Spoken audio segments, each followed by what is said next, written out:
Avoid these 4 springtime mistakes when growing pepper plants. I'm Calvin from Pepper Geek, and my wife and I have been obsessed with growing pepper plants for over a decade now. And in all of that time, one of the most important things I've learned is to avoid early mistakes that can impact your plants later on down the road. This video is not actually intended for just beginners. It also applies to people who've been growing for a few years. It took us at least 2 or 3 good seasons early on in our gardening journey to figure these things out and realize how important it was to avoid some of these springtime gardening mistakes. As you can see, it's not quite gardening season yet. We're just about to get into early spring, and this is the perfect time for a refresher. So let's head inside and get into it. The first mistake to avoid is planting pepper seeds too early in the season. I'm gonna start this one off with a story dating back to when we first started growing pepper plants at scale. I think we grew something like 40 or 50 plants on our first big season, and we planted about 10 weeks before our last frost date. Here in New England, we're in zone 6B now. It used to be 6A, but 10 weeks before our last frost date was way too early. We just got excited. We had all of these seeds we had purchased, and we just wanted to get planting. It's common to feel this way early in the spring. So what ended up happening? We had all of those 40 or 50 plants in containers this size for probably a month too long indoors, and they were extremely root bound. It wasn't a good look, and the plants had a really hard time transitioning into the ground when it came time to transplant. And this is one of those mistakes I think almost every new gardener makes, but it took us at least 2 or 3 years to really dial in on the perfect planting date. I'll give you our general rule of thumb, which is planting about 6 weeks before your average last frost date. You can see we went from 10 probably to 8, and then finally we experimented planting even later and found that perfect zone for us. But I will also say that every climate is different. Even if you live in the same town as someone else, your microclimate may differ from theirs. We have a perfect example of this actually. We live near a riverbed. We're actually just walking distance to a river, and some of our friends live across town. It's about a 10-minute drive. They always get more snow, more precipitation, and the temperature is always a little bit different where they live. So that's why it's a good idea to actually test this for yourself, make a note of when you planted and how the season went.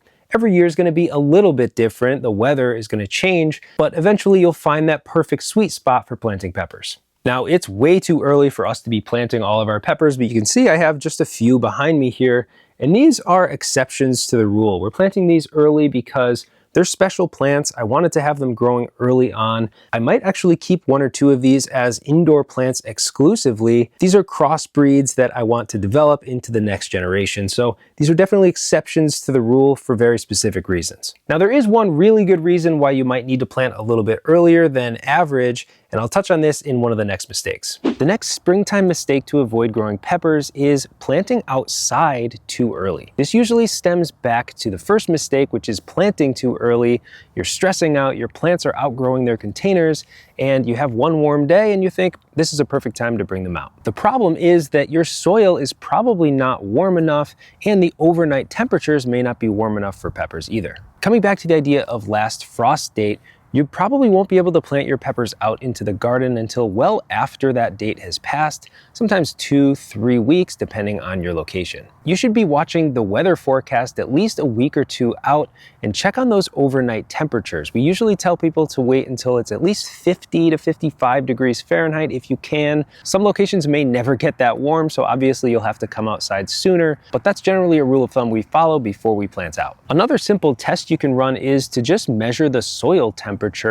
Peppers like soil around 70 degrees Fahrenheit, but a good rule of thumb for this is around 65 degrees Fahrenheit before you should plant into the ground. And just because you have a 70 or 75 degree day early in the spring doesn't mean that the soil has warmed up. Different soils will warm up at different rates. We have relatively sandy soil, which warms up really quickly, and clay-rich soil, on the other hand, will take a lot longer to warm up. It's actually late winter when I'm filming this, and it's a relatively nice day for the time of year. It's around 50 degrees Fahrenheit, so well above average. But the soil temperature is actually freezing. I dig down about 1 inch and I can't push any further with this temperature probe. It's frozen under there, and that's just a good example of why you need to wait for the soil to properly warm up. Just one cold overnight can set your plants back by weeks, so this is a really important mistake to avoid. Don't be tempted early on in the spring. You'll get way better results from your plants if you're just patient and you wait for the temperatures to be in the proper zone for your pepper plants to thrive.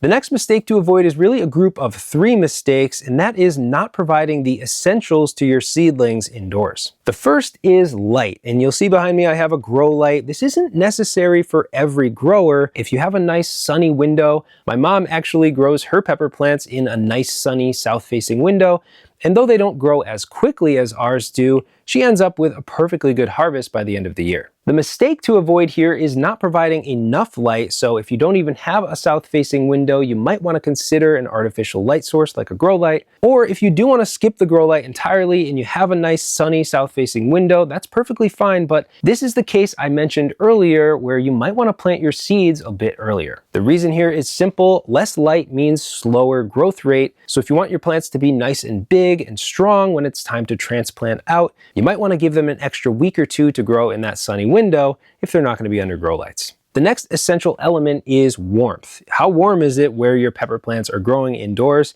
If you're in a basement and it's really cold, you might suffer things like damping off disease. When your seedlings sprout, they may fall over, turn brown at the base of the stem, and die from damping off disease. This is much more common in cold and damp locations, so warming it up makes a huge difference. Again, peppers love warm temperatures. Around 70 to 80 degrees Fahrenheit is ideal. Our room temperature is around 70, and you want to provide that from day one. And the third essential is water, and I'm going to combine this with nutrients because usually we're feeding our plants from pretty much day one unless the soil we're using has added nutrients. But watering your seedlings, of course, is essential. We use this simple watering can. We also have a spritzer for when we're germinating seeds. Moisture is not optional. You need your soil to be evenly moist pretty much throughout the life of the pepper plant.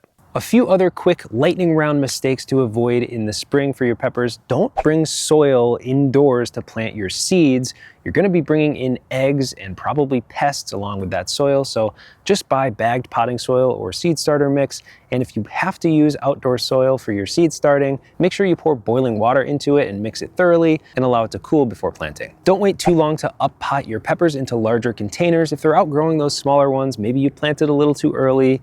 Just make sure that you're up-potting them at an appropriate time anyway. Even if you have to keep the plants indoors until it warms up, find some pots that are just a few inches larger so that you can keep those root systems growing and prevent them from becoming root-bound. Always harden off your seedlings gradually. Coming outdoors from inside takes time. Your peppers are going to stress under sunlight, so you need to do this slowly. Over the course of a week or 2 is usually ideal. And don't forget to label your seeds before you plant them. I usually do this before I even take any seeds out of the packaging, just to make sure I know where the seeds are going and to avoid confusion later on. Now, the last mistake to avoid is really controversial. We made a video all about this last year, and we made an even older video all about the process of pruning or topping peppers. We've learned a lot over the last decade growing peppers, and one thing we never do anymore is top. If you're unfamiliar, basically around 4 to 6 weeks of age, you would top off the top inch or 2 of pepper plant growth. And the idea here is that you're going to create a bushier, lower plant that has more structural integrity. The truth is that pepper plants will become bushy naturally. They'll naturally fork off in the middle when the time comes without any need to remove part of the plant in the first place. We've run some small experiments behind the scenes, and maybe in a future video we'll do a more expansive experiment and share the results with you, but essentially what we've found is that there's no difference in the overall yield of a pruned plant versus an unpruned plant, and it tends to actually delay your harvests by up to 2 to 3 weeks. If you want to experiment for yourself, by all means, I'm not going to tell you not to prune your plants and have fun in your own garden, but don't be surprised if you don't get great results. I hope this video helps you avoid some common pitfalls when you're growing your peppers this year. Let me know what I missed down in the comments below. We've all made some silly mistakes over the years, and I'd love to see yours. Thanks for watching Pepper Geek, and I'll see you next time.